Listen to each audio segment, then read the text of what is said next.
વિદ્યાર્થી મિત્રો, આજે આપણે ધોરણ 6 ની અંદર વિષય ગુજરાતી પલાસની અંદર આપણે અસાઇનમેન્ટનું સોલ્યુશન કરવાના છીએ. તો જોઈએ વિદ્યાર્થી મિત્રો, અહીંયા પ્રશ્ન નંબર 1 છે. એમાંથી નીચેના દરેક પ્રશ્નના ઉત્તર માટે આપેલો વિકલ્પોમાંથી સાચો વિકલ્પ શોધીને લખવાનું છે. કાવ્ય 11 છે. પહેલો પ્રશ્ન છે, સફર કરનારને મન શાનું મહત્વ વિશેષ છે? તેમાં આવશે ડી, આનંદનું. એના પછી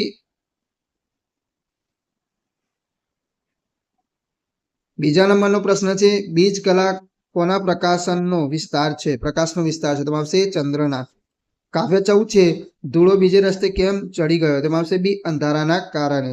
એના પછી બીજો પ્રશ્ન છે, ધૂળાએ પોતાના કેટલા સાથી ગણાવ્યા? તેમાં આવશે ડી, 12. ત્રીજું છે, ધૂળાના ખરા બે સાથી કોણ હતા? તેમાં આવશે ડી, હિંમત અને વિશ્વાસ. એના પછી કાવ્ય 16 છે, એમાં પહેલો પ્રશ્ન છે, કુંજમાં બોલતી કોયલનો અવાજ ક્યાં સુધી સંભળાય છે? તેમાં આવશે શેરી. બીજું છે, શેરી આવે સાદ કાવ્યમાં આવેલ શબ્દ મરવાનો અર્થ શું થાય? તેમાં આવશે સી, કાચી કેરી. એના પછી કાવ્ય નંબર 18 છે, એમાં છે પહેલો પ્રશ્ન, એકલો જાણે રે કાવ્યના કવિએ શું સાંભળીને કોઈ સાથે ના આવે તો એકલા જવાનું કહ્યું છે? તેમાં આવશે એ, હાક. બીજું છે, એકલો જાણે રે ગીતનો હકારાત્મક સંદેશ શું છે? તેમાં આવશે ડી, વિરોધો વચ્ચે આગળ વધવું. ત્રીજું છે, એકલો જાણે રે કાવ્ય મૂળ કઈ ભાષામાં લખાયેલું છે? તેમાં આવશે સી, બંગાળી. કાવ્ય 19 છે, એમાં પહેલો પ્રશ્ન છે, ગોપી ભર ઊંઘમાંથી જાગી કૃષ્ણને જોવા જાય છે, ત્યાં તે શું ભૂલી જાય છે? તેમાં આવશે ઓઢણી અને ઉઠવાનું. બીજું છે, ગોપી શ્રી કૃષ્ણને મળવા શું બહાનું કરી ઘરની બહાર જાય છે? તેમાં આવશે બી, પાણી ભરવા જવાનું. ત્રીજું છે, ગોપી બળદોને વેલડીમાં જોડીને ક્યાં જાય છે? તેમાં આવશે ડી, અમરાપુર. એના પછી પ્રશ્ન નંબર 1 બ છે, એમાં છે, કૌંસમાં આપેલા શબ્દોમાંથી યોગ્ય શબ્દ પસંદ કરી ખાલી જગ્યા પૂરો. કાવ્ય 11 છે, એમાં પહેલો પ્રશ્ન છે, દરિયામાં ગમે ત્યારે ખાલી જગ્યા થાય છે? તેમાં આવશે ઝંઝાવાત.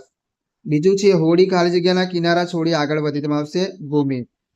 ત્રીજું છે, નદી મંદ મંદ ખાલી જગ્યા દોડે છે? તેમાં આવશે હસ્તી. ચોથું છે, રાધિકા મમ્મીનો ખાલી જગ્યા પકડીને દોડે છે? તેમાં આવશે પાલવ. એના પછી કાવ્ય 16 છે, એમાં છે પેલું, હાલ્યની આંબાવાડીએ હજી ખાલી જગ્યાની તાજી યાદ. તેમાં આવશે પોર. બીજું છે, પાંદડે નહીં પેખીએ એવો ઝૂલતો એનો ખાલી જગ્યા. તેમાં આવશે મોર.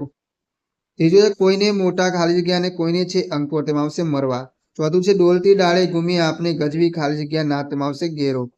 પાંચમું છે, કોઈને ખાલી જગ્યા નહીં ને ખેલવા મળે દન. તેમાં આવશે રંજાડ.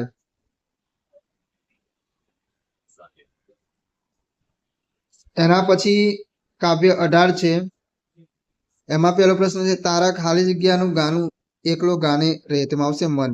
બીજું છે, જ્યારે ખાલી જગ્યા નિસરવા ટાણે સૌ ખૂની સંતાય. તેમાં આવશે રન વગડે. ત્રીજું છે, ઓ રે ઓ રે ઓ અભાગી ખાલી જગ્યાના ધરે કોઈ. તેમાં આવશે દીવો. ચોથું છે, એકલો જાને રે કાવ્યના કવિ ખાલી જગ્યા છે? તેમાં આવશે રવિન્દ્રનાથ ટાગોર. પાંચમું છે, એકલો જાને રે કાવ્યનો ગુજરાતી અનુવાદ ખાલી જગ્યાએ કર્યો છે? તેમાં આવશે મહાદેવભાઈ દેસાઈ. વિદ્યાર્થી મિત્રો, આગળ નવી વિડીયોમાં આપણે નવા પ્રશ્નો સાથે ફરીથી મળીશું.